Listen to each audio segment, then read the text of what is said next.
যারা আউলিয়া কেরামের সহবতে থাকবে দেখবেন তাদের মধ্যে মায়া আছে, দয়া আছে, ভালোবাসা আছে। এই আউলিয়া কেরামদের দরবারগুলোকে আঘাত করে এই দেশে যে সম্প্রীতির বীজ আউলিয়া কেরামরা বপন করেছেন হাজার বছর আগে থেকে। অন্য ধর্মের মানুষ থাকলেও কখনো জোর করে এই ইসলাম কবুল করার নেই, ভালোবাসার মাধ্যমে তারা ইসলাম কবুল করেছে। এই পরিবেশ আউলিয়া কেরামরা এই পৃথিবীতে, ভারতে, বাংলাদেশ সহ পৃথিবীর সব জায়গায় ওনারাই প্রতিষ্ঠিত করেছেন। সুবহানাল্লাহ।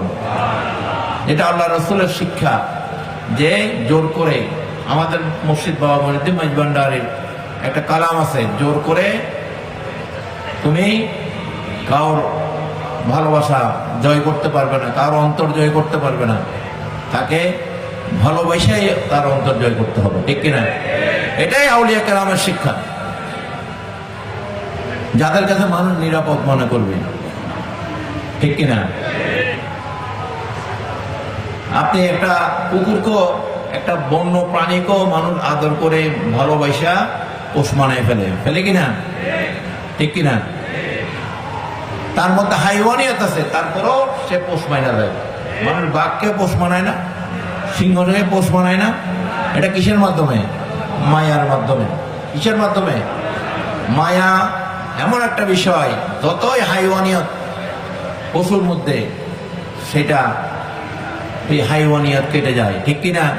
কিন্তু দুশমন রাসূল যদি কেউ হয়, নবীর শানে গোস্তাকে, আহলুল বাইতের শানে, আউলিয়া কেরামের সাথে যাদের দুশমনী থাকবে, সেটা মায়া দয়া কোনো কিছু দিয়ে কাটবে না। কারণ কি? তার ইমানই নেই, কি নাই? সে মানুষ হইলেও তার ইমান নাই। ইমান না থাকলে তার মধ্যে কোনো কিছু আসবে না।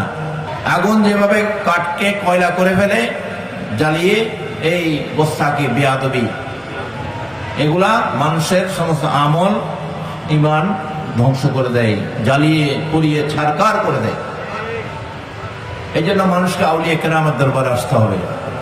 মানুষের যারা আউলিয়া কেরামের সহবতে থাকবে দেখবেন তাদের মধ্যে মায়া আছে, দয়া আছে, ভালোবাসা আছে। এটার প্রতিফলন হয় তাদের কপালের মধ্যে। সুবহানাল্লাহ। কালো হইলেও তার কপালে সেটা ফুটে ওঠে। আর এই সমস্ত দুশমন রাসূল, খারেজিগুলা, ওয়াহাবিগুলার চেহারাগুলা দেখবেন, চেহারার মধ্যেও বোঝা যায় তার মধ্যে যে দুশমনী আছে, ঠিক কিনা? চেহারাই প্রকাশ করে দেয়।